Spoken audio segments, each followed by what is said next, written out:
Good morning, audience, and welcome to another Sustainable Saturday session. I am Sandra Pereira. I have completed my master's in wildlife management and I have been working in the sustainability sector for nearly 2.5 years with a variety of age groups, right from children up to adults and seniors. And today I will be speaking with you and discussing about sustainable waste management. Now, waste as a topic is not something that is very new to us.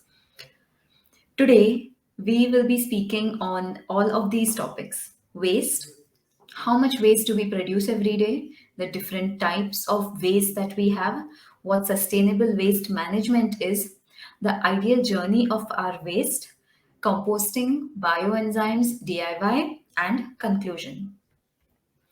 So, if you look at the definition of waste, right? Waste is something that we encounter on a daily basis.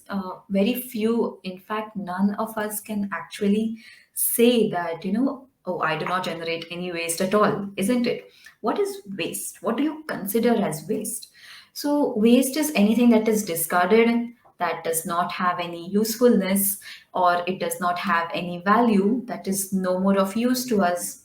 फेंक देते हैं उसे, and eventually it becomes our kachra, that's our waste. That much is what we all know about. But if you look at this definition, there is something towards the latter part of the definition, which is something that we sort of fail to pay so much of attention to: requiring appropriate management to minimize environmental and social impacts. Now, this is a part of the definition of waste. Waste keval kachra nahi hota. It also is something that needs to be managed appropriately. How are we doing with that? Unsure. We really need to think about how we are dealing with our waste, and that is what gave us this idea to do this session today. So let's look into a little bit of figures and facts into the kind of waste and how much of it we produce every day. So, in each of the categories, and these are just few of the categories that I have picked. So, we I have looked up information for global level as well as in India. So let's look at plastic. Globally, nearly 380 million metric tons of waste is produced every day. So on a single day basis, that much of waste is produced. And in India itself alone, we have nearly 9.46 million metric tons of waste that is produced, right?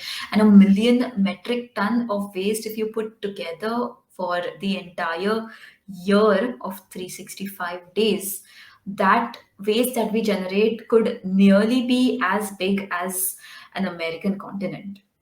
So, paper, globally, nearly 440 metric tons of waste is produced. And we all know where paper comes from. So, if this much of paper waste is being produced, we need to think in hindsight how many trees we are having to cut for this much of waste to be produced. In India, more than plastic, we have 26 million metric tons of waste that is getting produced. Construction waste. Globally, there is nearly 2.01 billion metric tons of waste. That is your construction debris, all of the, जो भी कचरा निकलता है construction building demolition करने में and buildings बनाने में, building houses, anything. And India being a developing country where our construction is at its boom. For all of you who are watching this from Mumbai, you will definitely agree with me कि construction तो हर जगह पर चल रहा है ना. We have a running joke that BMC का कभी काम खत्म नहीं होता. That's why in India, the figure that we have is 530 million metric tons of construction waste alone that we produce as a country. Food waste. Globally, we have 1.3 billion metric tons, and in India, a developing country where a significant amount of population goes malnourished without food, starvation, we have a staggering 68.7 million metric tons of waste. And this figure should actually be, showing us, putting light on the kind of lifestyle that we are living in. Textile waste, that is your fabric and cloth waste. Globally, there is 17 million metric tons of waste, and in India alone, there is 5.2 million metric tons of textile waste that we are producing. And on the global scale, the amount of textile waste that we are producing is leading to another production of a garbage island in the ocean. Just like we have the Great Pacific Garbage Patch in the Pacific Ocean, which is nearly 3 to 4 times the size of France, which is a island only made of garbage, especially plastic. That wasn't enough. अब हम textile का भी बना रहे हैं because of fast fashion and how much we love our throwaway culture, isn't it? And finally, electronic waste. Globally, we have 53.6 million metric tons of waste, whereas in India, for electronics, we have 3.2 million metric tons of waste. And now, why these figures become so important for us to know is because as we move ahead into this presentation, you will understand how much of all of this can be very easily avoided if all of us on an individual level try our best to reduce the kind of waste that we are producing. Before we go into that, let's understand the different types of waste that we have. So I have listed a few categories here. Let's begin with MSW, that is municipal solid waste. So municipal solid waste is basically all of your regular household and office waste, such as food, plastic, glass. All of these are your regular municipal solid waste. Construction waste, like I already discussed a while back, is generated from your construction site, your buildings, your houses, your bridges, everything. All of that comes under construction waste. Textile waste, again, as discussed, is your waste which is generated from clothing. Hazardous waste is considered as a waste which has potential, which can pose potential threat to the environment as well as humans. So आपका radioactive waste वगैरह जो भी है वो सब hazardous waste में आ जाता है. So what do we have in hazardous waste? We have batteries, we have asbestos, we have pesticides, motor oil, house cleaners. All of these can come under hazardous waste. Food waste, self-explanatory. Electronic waste, which is generated from all of the electronics that we throw away, like our wires, maybe our mouses, keyboards. All of these are a part of electronic waste. Then we have biomedical waste, which is waste that is generated from hospitals, from your clinics. All of these, even our sanitary, is considered as a part of medical waste. And mixed waste is basically a mixture of your biological, medical, and your hazardous waste, right? So it can be liquid waste containing formic acid, chromic acid. It can be chloroform, formaldehyde, your radioactive waste, which consists of blood. All of this together makes our mixed waste. This is broadly the different categories of waste. Of course, there are further categories into each of these, but for today, we will stick to these. So, let's see some facts about our waste. So, according to the State of Global Air 2022 report, air pollution in India has killed more than 1,16,000 infants within a month in 2019. And as Indians, we take a lot of pride when we say कि हमें हमारे बच्चों को बहुत अच्छी जिंदगी देनी है. क्या हम दे पा रहे हैं हमारे बच्चों को एक अच्छी जिंदगी with the kind of life that we are living and the kind of figures that we can see here. The अच्छी जिंदगी is something that is doesn't look very achievable as of now, at least. Mumbai comes first in e-waste generation, that is nearly 1 lakh tons, followed by Delhi and Bangalore, which are all of our major metro cities. That much of e-waste is generated by our major cities. Of course, it's because of all of the office life, etc. But e-waste is one of those which can be very easily recycled. So these figures are something that should be really worrisome, especially to our metro cities. Nearly 70% of India's water is contaminated, which impacts nearly 3 to 4 Indians, contributing to 20% of the country's diseases. All of these diseases, which are waterborne. And there is, of course, visually, it's very difficult for us to know the water that we are consuming, how good or bad it is. And because of the kind of waste that we are also generating, there's a lot of leaching that happens, which depletes our groundwater table. And that is also something that is very worrisome. And not everyone can, of course, afford clean water facilities. So these are some really worrying facts.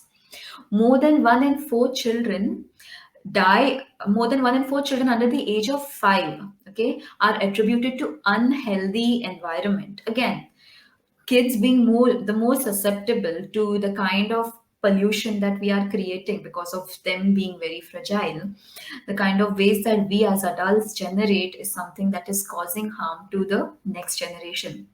In India, nearly 77% of the waste is disposed in open dumps. 77% is just thrown, of which only 18% is composted and just 5% is recycled. Feeding on waste causes starvation, ulcerations, problems with fitness, problems with growth, and eventually death in animals. And of course, as most of us are aware, animals are not the ones that are generating this waste. This waste is generated by us humans, but the animals are facing the brunt of it. And finally, the life expectancy of the poor, which who live near Deonar, is nearly just around the age 40, compared to the urban life expectancy, which can easily go up to 70 and 80. Which is why waste is not just an environmental problem; it is also a social problem.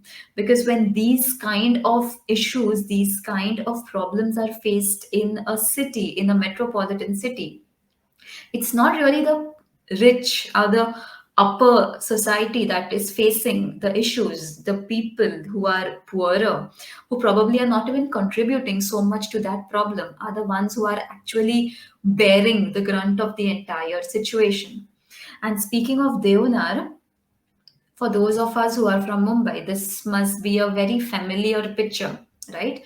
This is a picture of the Deonar dumping ground in 2016 when it caught a fire, and the fire was so big that the smoke that you can see is spreading over a very, very large area and the surrounding parts of Deonar. And the smoke could also be detected from space. That's how big the smoke was. Why is this such a problem? I do not have to tell you or explain you about that. With this kind of a thing, respiratory issues, depletion of groundwater, depletion of river, because Deonar is directly connected to a creek, the animal life over there, the mangrove system over there, everyone around is impacted. And why? What causes these kind of fires?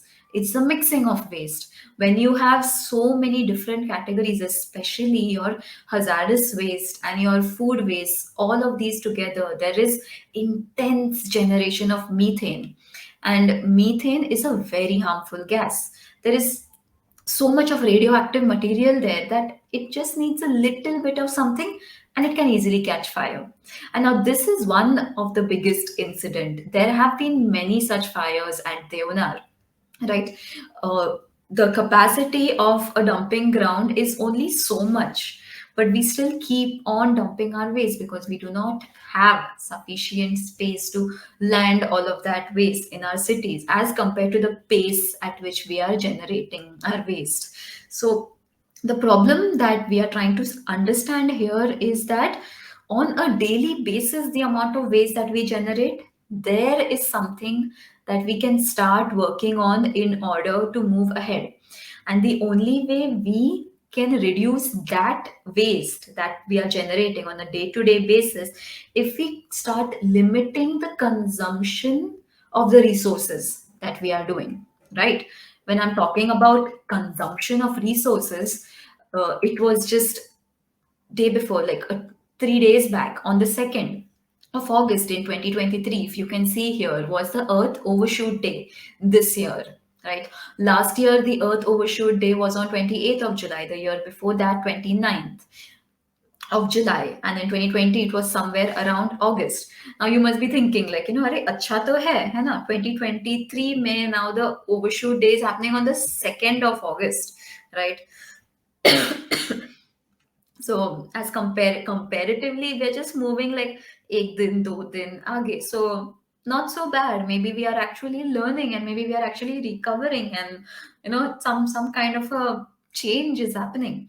But if you look at this trend right from 1971 all the way till 2023, what do you see?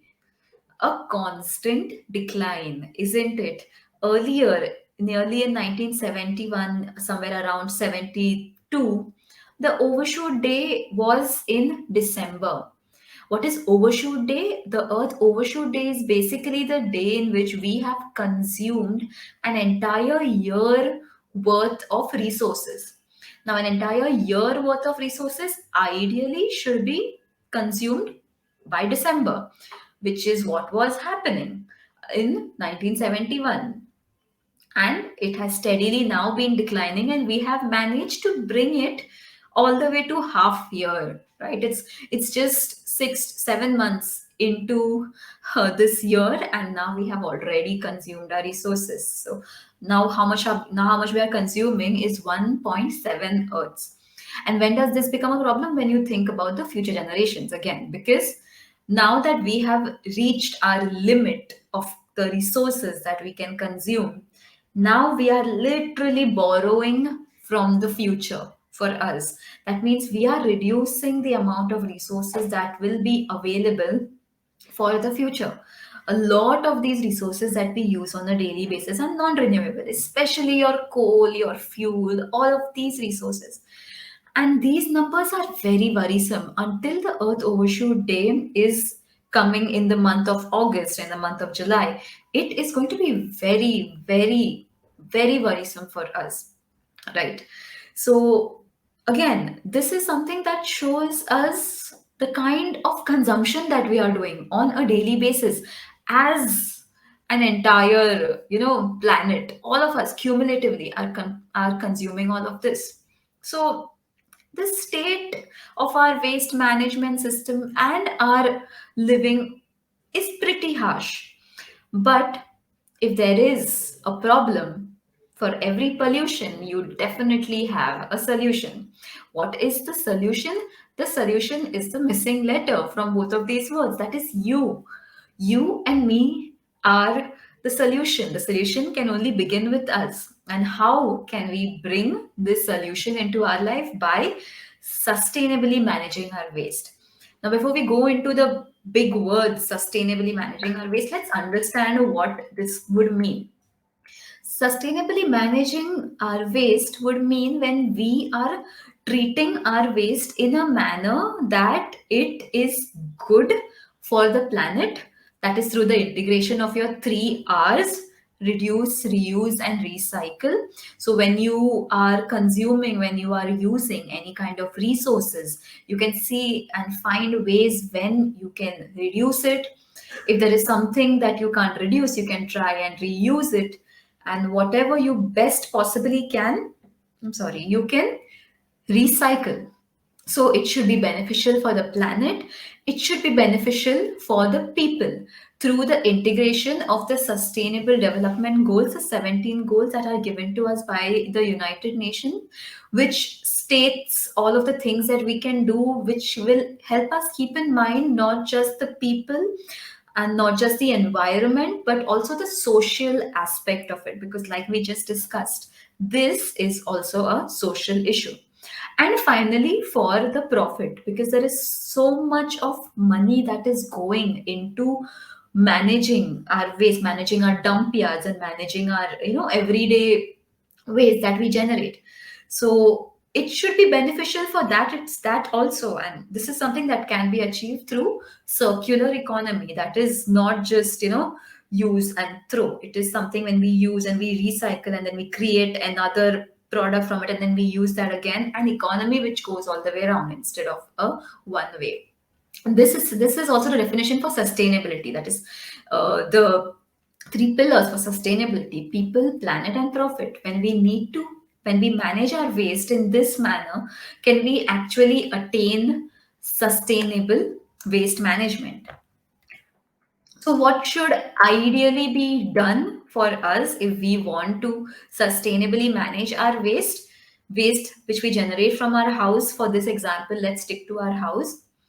we need to first start with segregating our waste at home as much as possible. Of course, it's not going to be कि सभी कुछ हो जाएगा segregate and segregation के बाद उसका कुछ ना कुछ हो सकता है, but that is the first step we need to take, because that is where the difference will start to make. So keep your plastics separately, maybe keep your paper separately, all of the cardboard boxes that we get from all of our orders, all of your packaging, all of that can go separately. Metal can go separately, glass can go separately. Now, different categories, e-waste can go separately. So all we need to do is just maintain them. Alag alag hi rakhna hai. Food waste can be kept separately.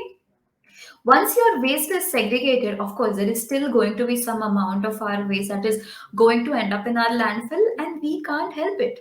But at least if we manage to segregate our waste, whatever we can give it ahead for recycling and for composting. So all of your metal, glass, plastic, paper, all of these can be easily recycled. And most cities have, there are sources of vendors who will accept your segregated waste in order to recycle it. So you just have to go on the internet and look for recyclers near me, or NGOs that recycle paper, and you can contact them, and they will be more than willing to come to your house and your societies to come and collect your waste. And food waste can be easily composted. We will be discussing about one of these examples of a society that composts their waste. So you can just create compost, use it for your home garden, right? Or you can give it to a nearby nursery, and we can also convert waste to energy. This is of course not something that we can do, this is something that happens, but this is something that can happen if we actually recycle our waste. So with the small step that we take, there is so much better that can go into the environment and into the society, rather than just everything going out there and creating a massive disaster that we have been doing so far. So now we discussed about so much of negativity, but there is a lot of positive that is happening in our society and in our world. So nearly 1 ton of recycled paper can save approximately 17 trees, 2.5 barrels of oil, 4100 kilowatts of electricity, 4 cubic meters of the landfill, and 31.7 liters of water. So much of saving can be done if we just recycle our paper, because we saw in those figures that we saw in the beginning of this session that right nearly 530 million metric tons of waste is generated from our country itself, and there is a lot of back end resources that go into manufacturing of all the waste paper. There's a lot of water that goes in, a lot of electricity that goes in. If we just simply collect our paper and actually recycle it, there is so much of saving that can be done, and it is really, really not difficult to do this. Studies have shown that 75% of millennials and Gen Z are eco conscious to the point of changing their buying habits to favor eco friendly products. Yay to millennials and Gen Zs, that this generation has actually now realized the importance of sustainability.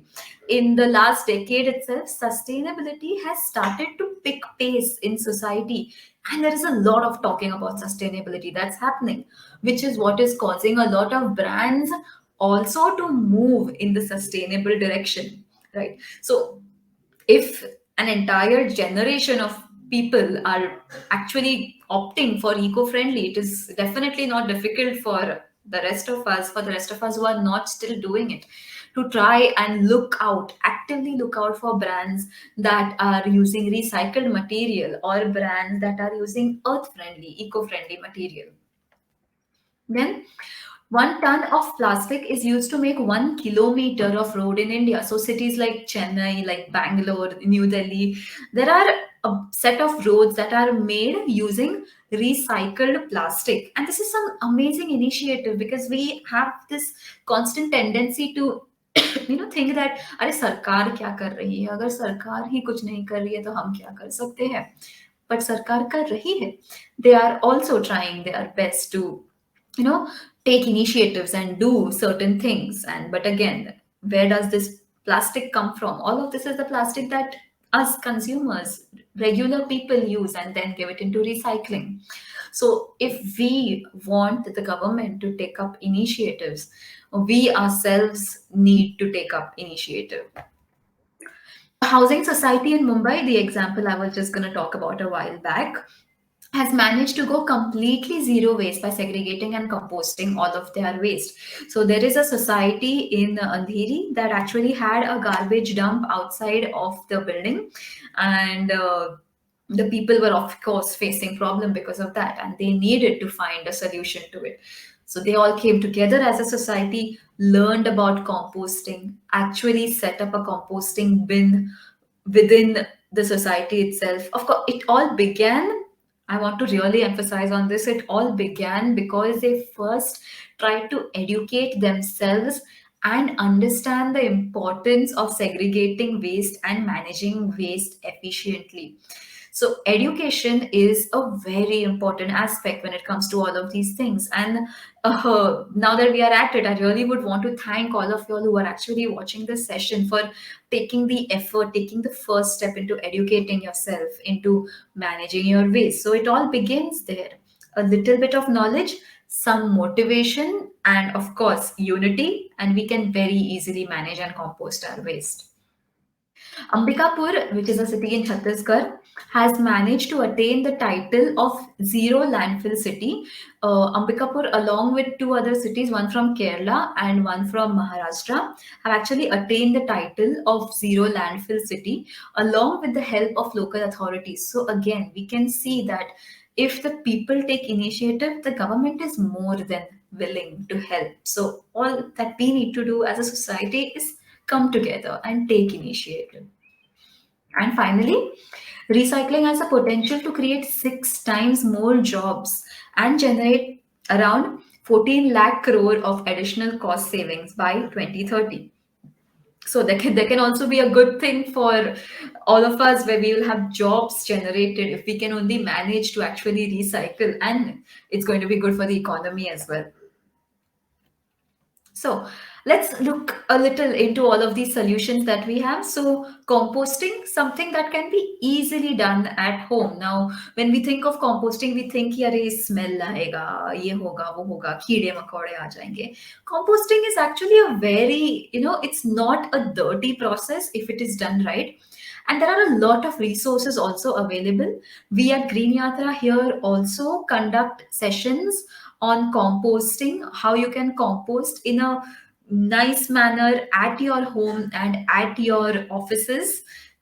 So it's a very simple step in which we can manage the amount of food waste that we generate on a daily basis. Composting basically converts your food waste into nutrient rich soil, which can then be used for your plants as well as, you can give it to your nearby nursery.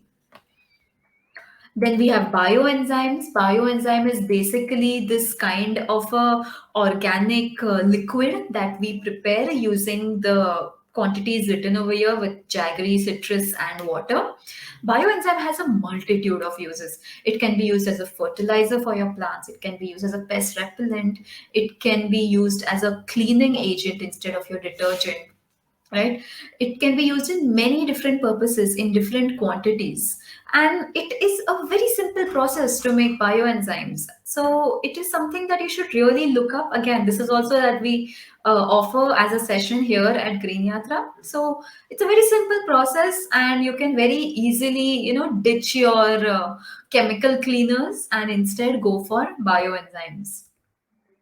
Upcycling, something that a lot of us already know and are aware of. It is basically when something is done using, and then you create an alternative use for it. Example, maybe if you have a piece of cloth or a t-shirt, you can easily convert it into a carry bag.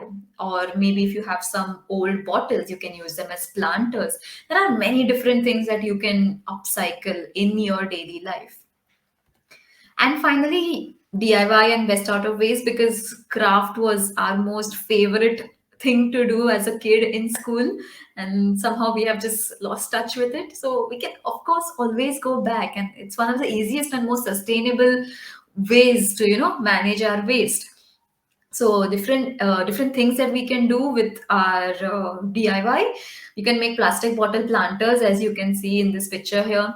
You can make candles out of broken crayons. So if you have a kid or anyone at home, you can take all of those wax crayons, melt them, add a wick, and you will have a nice, beautiful, colorful candle. Instead of just throwing away your straw baskets which you use in your functions, etc., you can make lampshades out of those. Different Many different uses are there for cardboard boxes. They can be used for storage as containers, right? Newspaper and cloth gift wrapping. Instead of using your plastic gift wrapping, we can easily use newspaper and cloth gift wrapping. It looks pretty and it is also sustainable. And from your old clothes, you can make your DIY, like the cloth bag that I just mentioned to you about. We can make coasters.